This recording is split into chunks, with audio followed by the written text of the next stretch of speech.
Dobrodošli nazad na tablu, a danas otvaramo Splendor.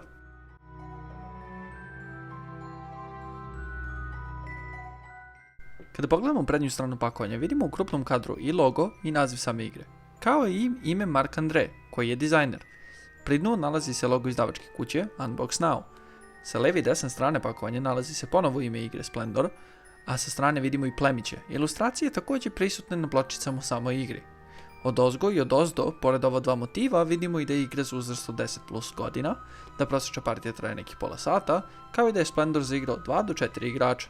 Space Cowboys, studio iza Splendora, poreklom iz Francuske, od pozadije je ostavio kratak uvid u to šta je Splendor i neku kratku pričicu iza igre.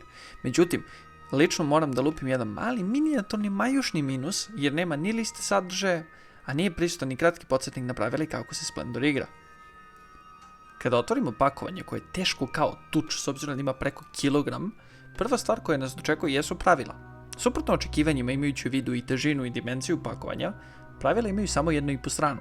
Zapravo, pravila su ekstremno jednostavna, i ako vas zanima kako se Splendor igra, recenzija i uputstvo kako se igra gore desno na ekranu. Ispod pravila nalazi se i reklamni bilten Unbox Now, koji pored različnih igara koje su objavili, sadrži i poklon kod sa premium pristupom Splendoru na Board Game Areni, a naši kumovi koji su nam igru dali na otvaranje ga poklanjaju vama.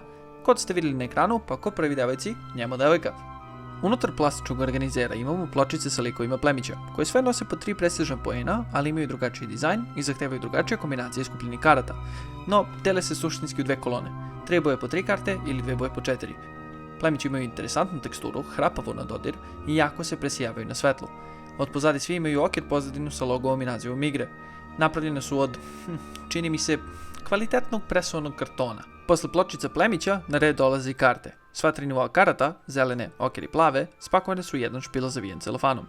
Neću sad da vas maram dizajnom kartica, ako vas interesuje temeljni pregled različitih tipova karata i čemu koje služi, recenzija je na kanalu. Međutim, karte imaju jarke i kvalitetne boje, plastificirani su i vidi se da je štampa kvalitetna. No, primetio sam da se, već posle nekoliko igranja, karte vrlo lako boraju po sredini od savijanja i mešanja. I mada nismo lično primetili, definitivno postoji potencijal da olako dobiju uši, tako da pripazite. Na samom kraju imamo i razlog zašto igra ima preko kilogram. A to su tokeni koji predstavljaju drago kamenje u igri. Čovjek bi rekao da su koristili pravo drago kamenje po težini. Svih 6 boja od istog su materijala, boga pite kog, po zvuku me navodi da kažem plastika, ali iskreno pojma nemam, po teksturi uopšte ne liči na plastiku, a ni po težini. Bilo kako bilo, padali su 100 puta, ništa im apsolutno pod milim bogom nije, deluju kao da bi preživjeli nuklearni rat, a ne bi se isto moglo reći za laminat na koji su padali, tako da ekstremno su izdržljivi i trpeće svakakve torture bez dodavanja znakova habanja. Tako izgleda iskustvo otvaranja Splendora. Oprostit ćete mi na glasu, nešto sam zapušen kao pampur. Ukoliko vam se dopao video, bacite like, mnogo nam znači. U komentarima ispod ostavite igru koju biste htjeli sljedeću da otvorimo, a mi se vidimo narednog petka. Do tada, želimo vam šestice i džokere!